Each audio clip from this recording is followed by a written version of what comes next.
Hey guys, I have a different setup here tonight. I'm in the floor. I'm going to show you guys one piece of my collection.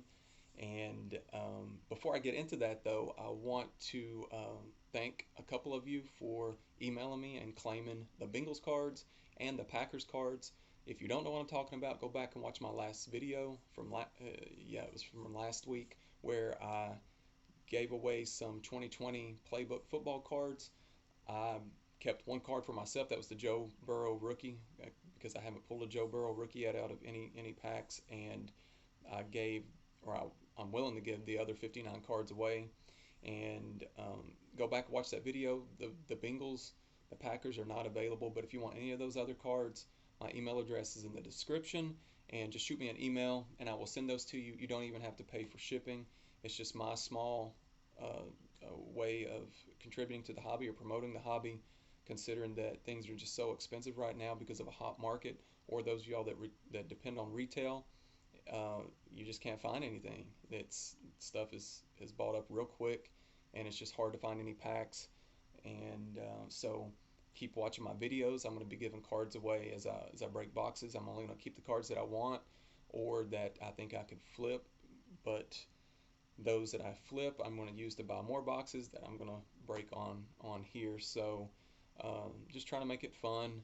Uh, I buy and resell. I buy cards and I flip them, and um, but I am a collector as well, and I want to do some things on the fun side of collecting, and that's what I want to do is just break some packs and boxes, um, and and give some things away, make it fun for everybody. Uh, the piece of my collection I want to feature today, or tonight, I should say, is the 2002 Sweet Spot Classics autograph set. It's a 34 card set, and it actually has a sweet spot of a baseball inside the brick of a card. It's a thick card, and it's been autographed by several Hall of Famers and fan favorite players from years past. Some of them are deceased now, and you will see what I'm talking about as I show you these. But I'm going to start with my Bucky Dent card. As you can see, it's an actual sweet spot of a baseball. It's an on-card auto, or I should say on leather, on the baseball leather auto. The card is thick, so they can get that in there. There are only 70 possible sets of the Sweet Spot Classics autograph, and that's because the Dave Winfield card is, or it only has 70 copies. They're not serial numbered, but if you look in any price guide or the Beckett Encyclopedia of Cards, it has the ones that are short printed. I'll mention some of those, the ones that I can remember off the top of my head as I get to those. But there were only 70 of Dave Winfield. They did make a gold parallel set where all the cards were numbered out of 25, and they are actually serial numbered. They were a little more expensive. Well, some of them were quite a bit higher, but um, they were hard to find. I didn't want to target that. I wanted, to me, I didn't care if it was a gold parallel or the silver cards like what you see here. I just thought it was cool to put the set together, and the signature's the same whether it's on a gold brick or a silver brick. So there was I do need to point out there was what was called a Hawaii set, and what that was, the national convention that year was in Hawaii, and they gave away some of these cards as samples since the set was going to be released later that year. They were trying to get collectors fired up about it. And so it's what's called the Hawaii signatures, and it has it on the card like the little Hawaii rainbow or whatever. And I think it might have been numbered out of 25 as well, maybe a little bit shorter, I don't know. But they were hard to find at the time because most people held on to them. So, but anyway, so I showed you Bucky Dent. I have here Joe Morgan. All right, nice big signature there. Yogi Berra. Let's see. From one of my favorite teams when I was a kid, Oakland A's, Dave Stewart. Really liked him and loved watching him pitch as a kid. Have Fred Lynn.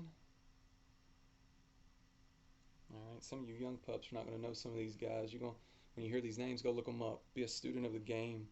Okay, appreciate the history. Go back and look them up. Now, this is Keith Hernandez. Nice bold signature. His signature always looks like that. It's like even on when you see it on an actual baseball, it's like he presses so hard into the leather. These cards weren't really cards that got graded a lot. I mean, some people did grade them, but you can see the little chip right here. Um, they're chipping, little spot issues a little bit on the card. That they came out of the packs like that. Some of these cards I pulled out of the packs. Others I bought on eBay. Others I bought at card shows or bought from card shops online, and they sent them to me. But believe it or not, given there were only 70 cards in the set, I put this set together, and this was impressive for 2002. It'd be easier to do today, but it was really impressive for 2002. I put this set together in about, it was about 7.5 months, and that was me being on the phone, being on email, and going to shows to get it together. Don Mattingly, another one of my favorite players to watch when I was a kid. Gaylord Perry.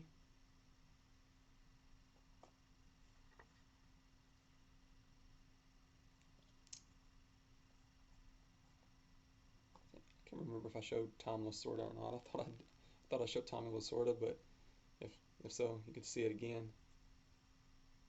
All right. Bill Mazeroski,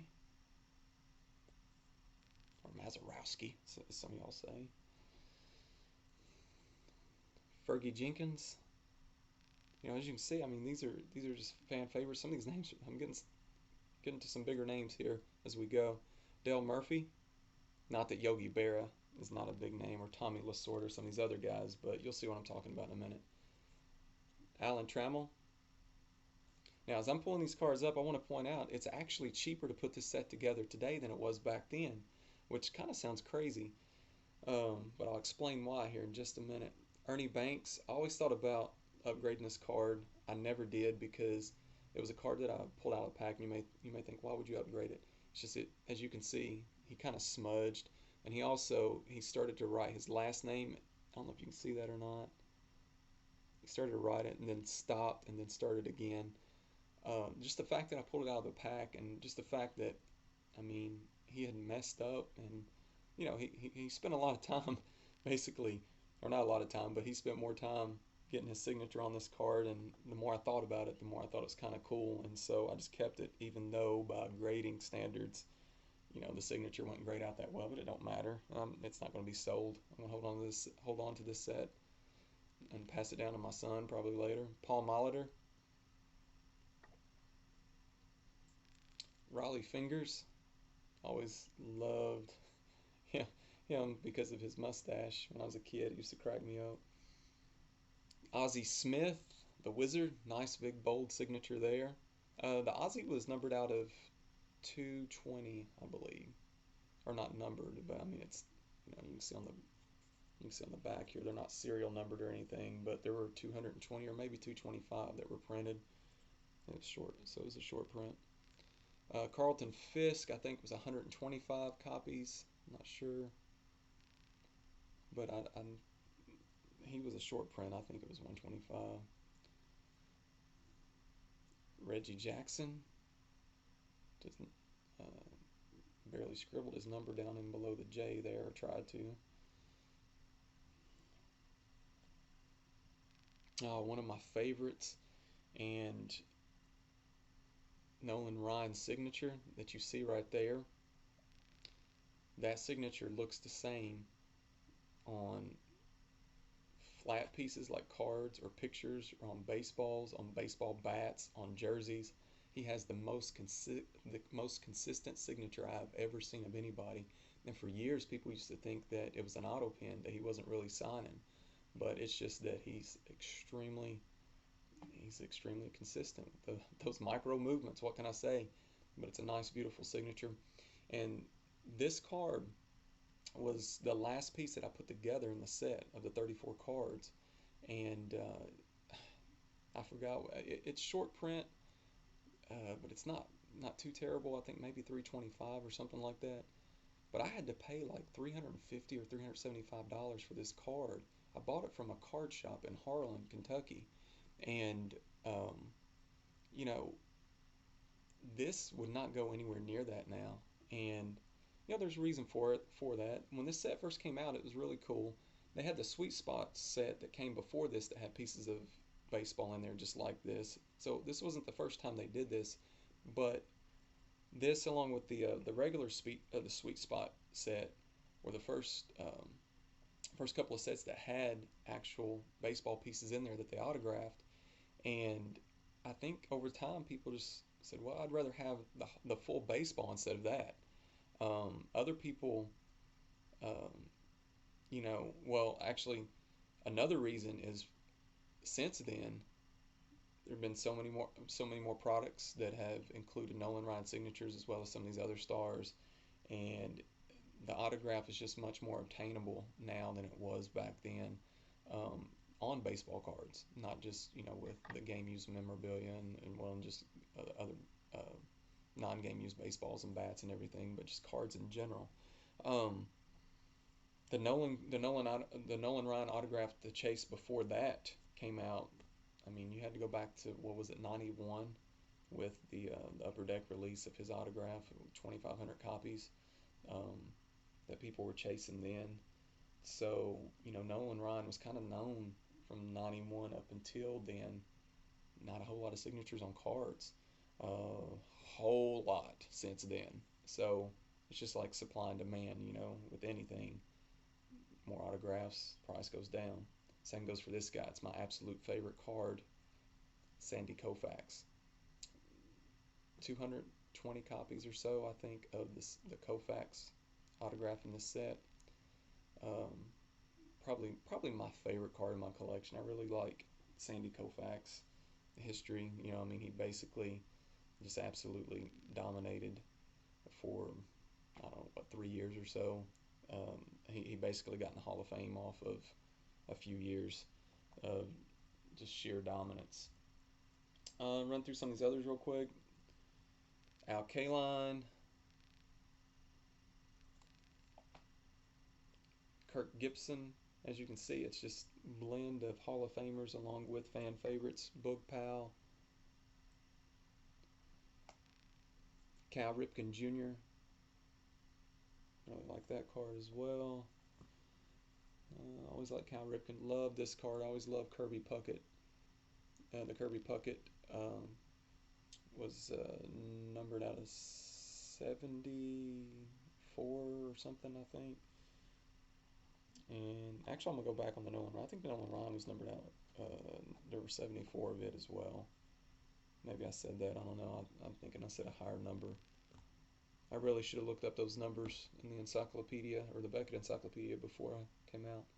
Johnny Bench. I always love Johnny Bench's signature. Very similar to Nolan Ryan in the sense it's pretty consistent. Willie McCovey.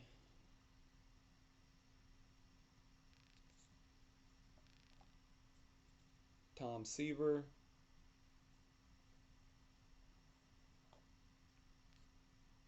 Brooks Robinson. Some real nice Orioles signatures in this set. I tell you, if you're an Orioles fan, you might want to put this set together. It's been rough to be an Orioles fan lately, but looking promising though. With some Adley Rutschman and some other prospects coming up. Dennis Eckersley, again, like Dave Stewart on that A's team that I really liked. I'm a Ricky Henderson fan. I'm a Ricky Henderson collector, so I really love the A's. As a kid and watched them when I was an 11-year-old and watched them on TV win the World Series. Then get swept by the Reds the next year, but at least they got that one world title. Steve Garvey, Andre Dawson. He was short print. I don't remember what the number is, but he was short print. And actually, this is one of my tougher cards to obtain too, just like the Nolan Ryan. I don't remember what the number was on the short print, but people held on to him.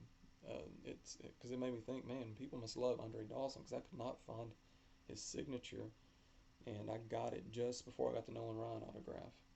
And then the last card, like I said, the shortest print in the set, Dave Winfield, out of 70, and I actually got him fairly quick in my pursuit of this set. So that's it. That's the 34 cards. You can, again, it's the 2002 Sweet Spot Classics. You can look it up on eBay and just wherever else you get cards.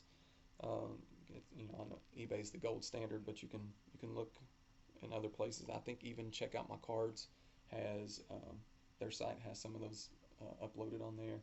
So you could put it together now for much cheaper than what I did back then. So even though some things have gone up in price, others have actually gone down in price compared to what the market was for these cards in the first few years of their existence. So you can still find some inefficiencies in the market, and some people may say, well, it's not really inefficiency if, like you were pointing out, there are a lot of other autographs that, or these players have a lot of autographs out there, but at the same time, it's it's unique to the time period itself. 2002. This was pretty innovative when they started putting these pieces of leather off the baseball inside a card. Um, Given a lot of these players are deceased, there are not going to be any more of those autographs that become available. People who are player collectors of those guys are going to hoard up those things. So you're looking at, while they're still available, while they're out there. For example, the Kirby Puckett. There are only so many of those. Um, you could probably still put this set together, and it may take you a year or so, maybe a little longer, but it's fun. I always enjoyed working on tough sets, and just give it a whirl. Okay, check it out on eBay, or check them out on eBay, and see what you think. But let me know in the comments if you decide that you want to try to put this set together. Let me know if you want to, or if you're working on another autograph set. It's been a while since I've seen somebody actually working on an autograph set of baseball cards, or at least that I know of. So if you're working on something yourself, let me know. Who knows? I may even be able to help you out. All right. But that's it for tonight. Keep collecting. Keep flipping those cards if you're doing that as well. There's nothing wrong with that. Helps pay for the hobby. But, always be rocking it out. See you guys.